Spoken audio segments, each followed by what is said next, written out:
Hello, everyone, and welcome to today's webinar, Modernizing Your Class II BSC for Safety, Performance, and Comfort. I am Cassie Soltman of LabRoots, and I'll be your moderator for today's event. Today's educational web seminar is presented by LabRoots and brought to you by Labconco. To learn more, visit www.labconco.com. We encourage you to participate today by submitting any questions you may have during the presentation. To do so, simply type them into the Ask a Question box and click Submit. We'll answer as many questions as we have time for at the end of the presentation. Also, if you experience any technical issues, you can utilize this Q&A box and we will assist you directly. I'd like to now welcome our speaker, Dr. Elizabeth Dille, Product Manager at Labconco. Dr. Dille, you may now begin your presentation.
Thank you, Dr. Dille, for your informative presentation. We will now start the live Q&A portion of the webinar. If you have a question you'd like to ask, please do so now. Just submit your question into the Ask a Question box located in the lower left corner of your screen. We'll answer as many of your questions as we have time for.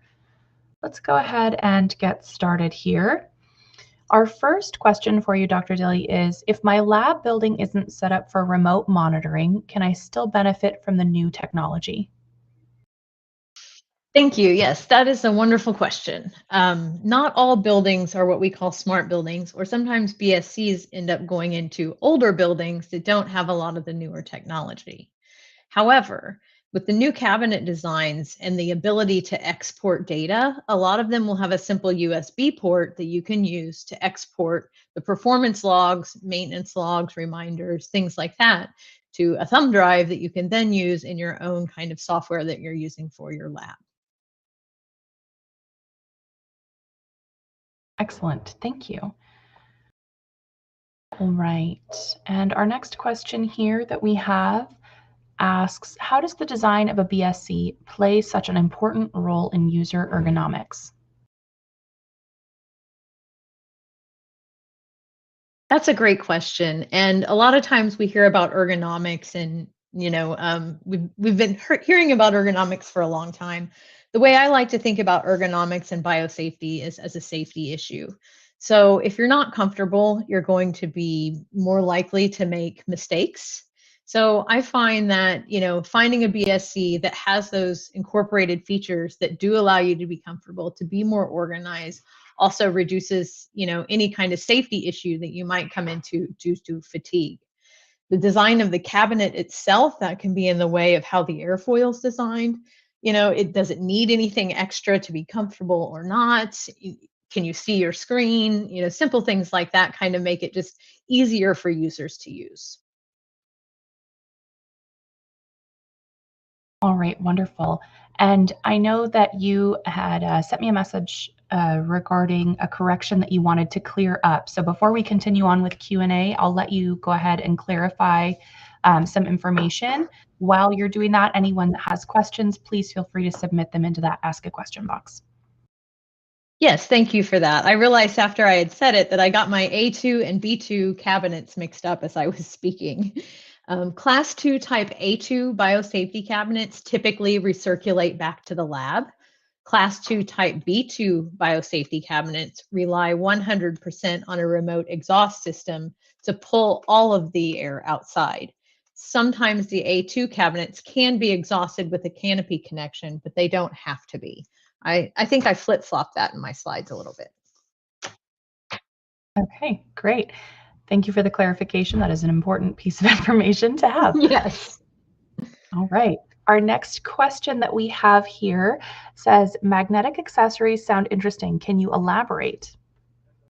Yeah, so that's a feature that we've added to the new Logic cabinet, and basically on the right sidewall. And we kind of got this because users would come to us a lot and say, "Well, I have this magnetic pipette rack or whichever, but it doesn't stick to the inside of my BSC, but my BSC is metal." So they didn't quite understand.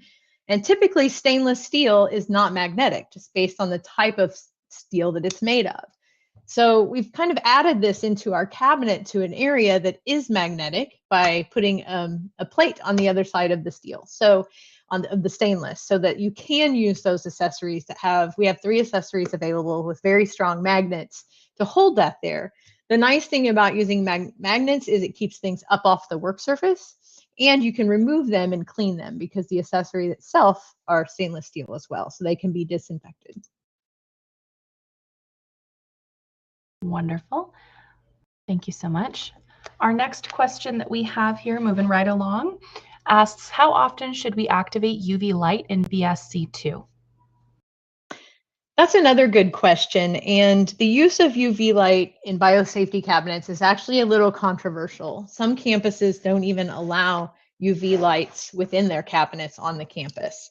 If you are going to use it, per how we like to recommend it, is if you are going to use a UV light in your biosafety cabinet, you're using it only as a secondary disinfection method. Now, how long you need to use it, this comes down to 2 things. One, it depends on what you're trying to kill, so what you're working with. All different microbes and things are going to take a different amount of exposure time to the UV light to actually be inactivated. And then two, it comes down to the strength of your UV bulb. So as a UV light is used, as it ages, it tends to put out less energy. So really, to determine, quote, how long you should use it, you need to kind of be monitoring over time the energy output of the bulb, meaning you need to have a UV meter. And then you also have to know what you're trying to inactivate in the cabinet as far as the length of exposure time. Okay, wonderful. Thank you. We have a ton of great questions coming in, so please keep them coming. We love it. Our next question here says, if an older BSC is certified to 20-year-old standard, is the user safe considering updated knowledge of agent hazards, and what would you recommend to address gaps? That's a really great question. And it kind of depends on, that's a question you really have to have with your safety officer. And it seems to be, I would make the recommendation that it depends on the inflow of the cabinet. Some older cabinets had a lower inflow velocity. So they were certified to an inflow velocity of 75 feet per minute instead of the newer ones being certified at an inflow rate of 100 feet per minute. So that would kind of be what I would look for. Newer cabinets are certified to a face velocity, meaning the air going into the cabinet, of 100 feet per minute. You cannot just change the inflow velocity on a biosafety cabinet. They're set up to run at a very specific rate, and that's what they're certified and tested to. That is, like I said, designed by that standard. So you just have to take that into consideration with what you're doing, check with your safety officer, and see what they might say about that as well. Okay, great. Our next question here says, does a B2 cabinet pose a greater risk of failure because it is reliant on the building's exhaust system? And is A2 a better option then?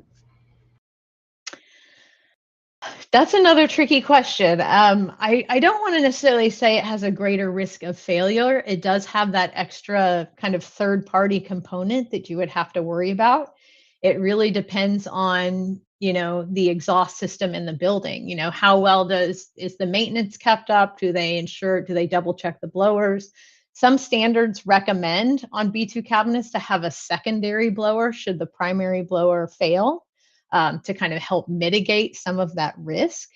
But I think that really just depends on the building maintenance and maintenance system and how well they maintain their system as far as, what a greater risk of failure is. All right, wonderful. And we have time to squeeze in just one more question during the live today, so we'll go ahead and end with this last question. This question asks, what do you think is the best disinfection solution for BSC surfaces? That's another really great question and a tricky one. Again, when you're working with biohazardous elements, it really depends on what you're working with as to what you disinfect with. As a manufacturer of biosafety cabinets, we tend to think about what disinfectants are compatible with the biosafety cabinet, and being that the interior is stainless steel, we always recommend that you avoid anything corrosive. Those would be solutions, like a bleach solution. Bleach is a great disinfectant, but it is not great on stainless steel. And so typically, we always recommend, no matter what you use, you follow up wipes with either sterile water or ethanol to help remove any of that residue to protect your stainless steel. Now, when it comes down to working with specific microbes or biohazards, I always recommend, checking with your safety officer and the CDC, see what they recommend as far as just inactivating that agent, as well as you can check with the disinfectant manufacturers. They often will have a list of common microbes and kind of how long that disinfectant needs to be used. They're all going to be different. You might have one disinfectant that you're using, and for microbe A, it only needs to be saturated on the surface for 3 minutes. And then microbe B, it would need to sit saturated on the surface for, say, up to 10 minutes to actually inactivate that organism. So it really depends on the organism you're using. There's not really a one size fits all when it comes to disinfection. Very well said. All right. Thank you again, Dr. Dille, for your time today and your important research. We would also like to thank LabRoots and our sponsor, Labconco, for underwriting today's educational webcast. Before we go, I'd like to thank the audience for joining us today and for their interesting questions. Questions that we did not have time for today and those submitted during the on-demand period will be addressed by our speaker via the contact information you provided at the time of registration. This webcast can be viewed on demand. LabRoots will alert you via email when it's available for replay. We encourage you to share that email with your colleagues who may have missed today's live event. Until next time, thank you everyone, take care, and goodbye.